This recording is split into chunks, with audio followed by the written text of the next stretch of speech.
Hello, and welcome back to my channel. Over the past few weeks, I have shared my journey into activism and my annual trips to Washington, D.C. Naturally, my favorite class in high school was 11th grade American Political Science and Economics with Mr. Tanner. This course was a graduation requirement and taught me how the executive, legislative, and judicial branches function, as well as our role as ordinary citizens.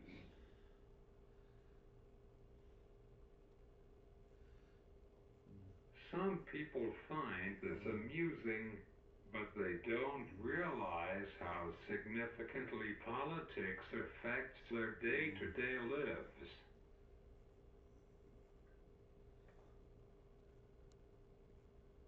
The government runs many essential programs, including public housing, food stamps, also known as SNAP, Social Security, Medicare, and Medicaid, just to name a few.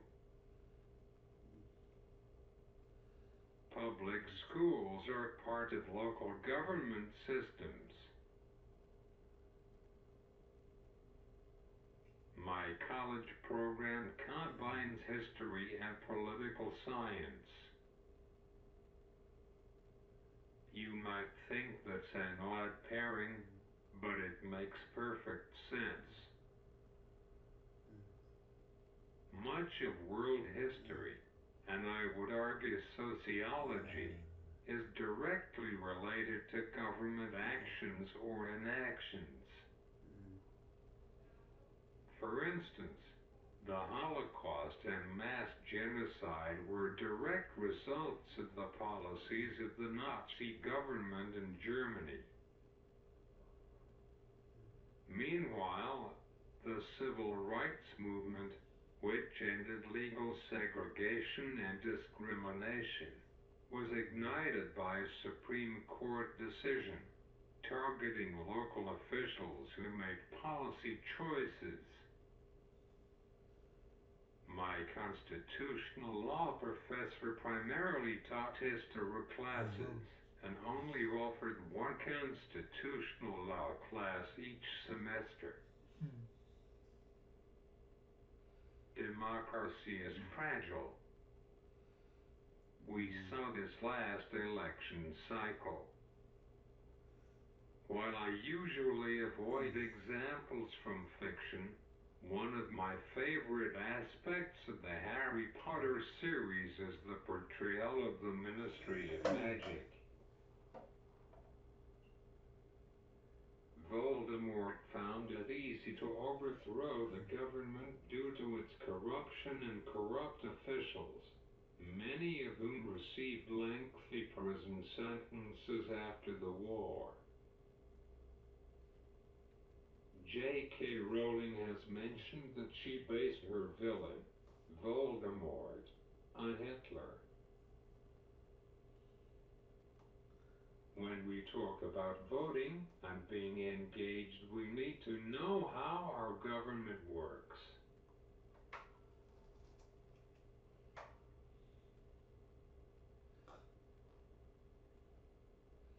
Now, no, I am not talking about reading this baby cover to cover.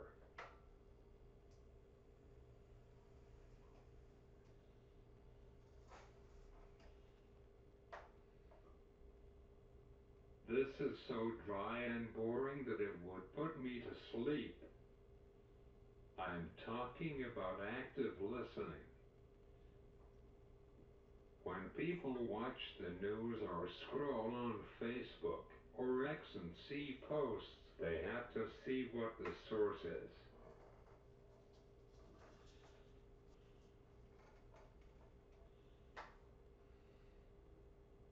One of the best ways to be engaged is by voting.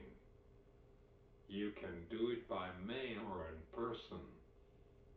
If you choose to vote by mail, remember you must put the ballot in a secrecy envelope as well as the regular envelope and sign your name.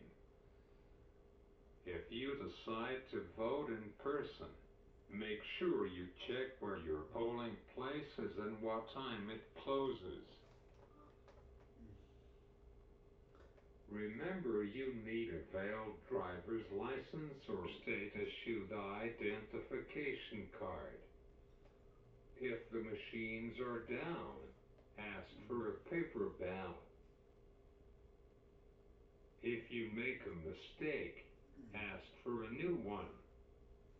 If you are in line when the polls close, stay in line. For example, if you arrive at your polling place at 7:30, and even if the polls close, you can still cast a vote. If you have any issues, call the Voter Election Day hotline at 1-866-OUR-VOTE. That's 1-866-687-8768. You can also do legislative visits, whether it is their Washington, D.C. office or locally. Remember, they work for us. Democracy requires all of us. Whether you are a Democrat, a Republican, or independent, you must be engaged. Please like this video and subscribe to my channel. Happy voting! I will see you soon.